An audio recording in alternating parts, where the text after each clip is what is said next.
Now, Africa's largest airline, Ethiopian Airlines, is expected to maintain its growth momentum despite the abrupt change in leadership after the exit of long-serving CEO Tewolde Gabremariam and subsequent appointment of Mesfin Bekele to take over the stewardship. Now, for more on this, we spoke to aviation expert Derek Nseko. It's in part to do with him and also in part to do with the airline and the way it does its things. Tewolde will definitely go down as one of the most exemplary executives in African aviation's history, to be honest. I think he'll be one of the goats up there with anyone that you can speak about.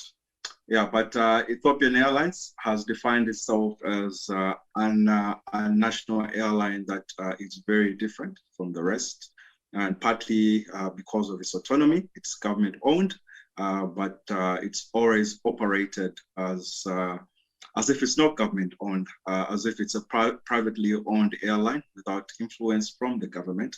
I think that's one of the things that definitely sets the tone for the success that is experienced over the years. And it's not just the 10 years that Tewolde has been in charge. Tewolde has spearheaded the airline in a probably the most crucial and the most important time in the history of Ethiopian Airlines.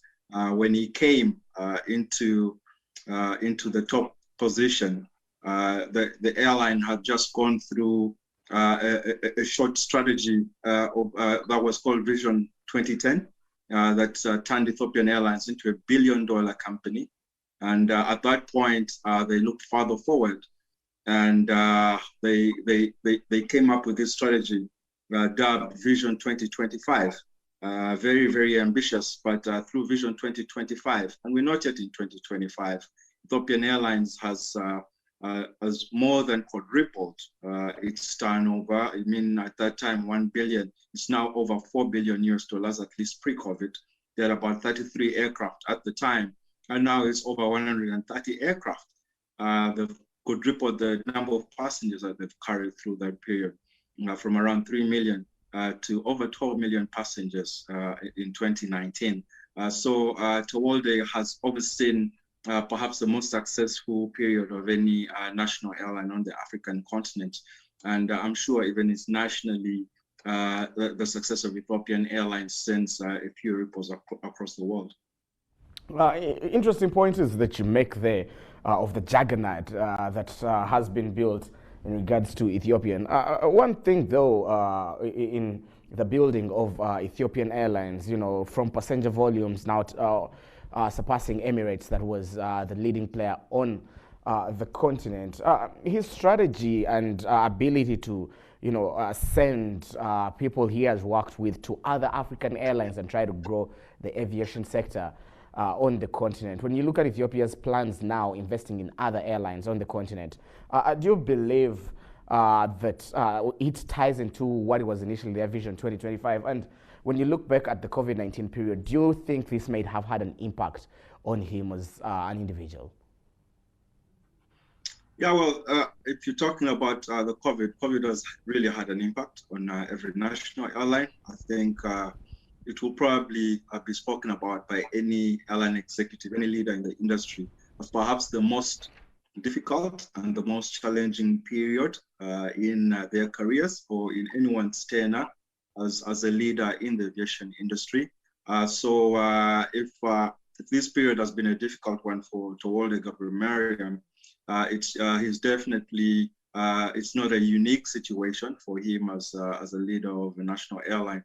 But I mean, even through this period, the COVID pandemic, Ethiopian Airlines still maintains position as a leader, as a blueprint for success with the way that they've carried on, with the way that they've handled the crisis, with the way that they've pivoted and still managed to stay in the positive.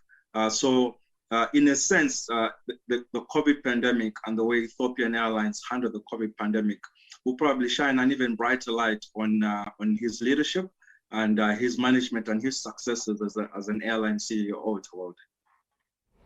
We've seen the quick appointment of Mesfin Bekele, former COO of the company. So it's an insider taking over. Now, what kind of risk do you think this is going to have on the growth of Ethiopian Airlines? They were talking about setting up that airline in Nigeria, partnerships in Southern Africa.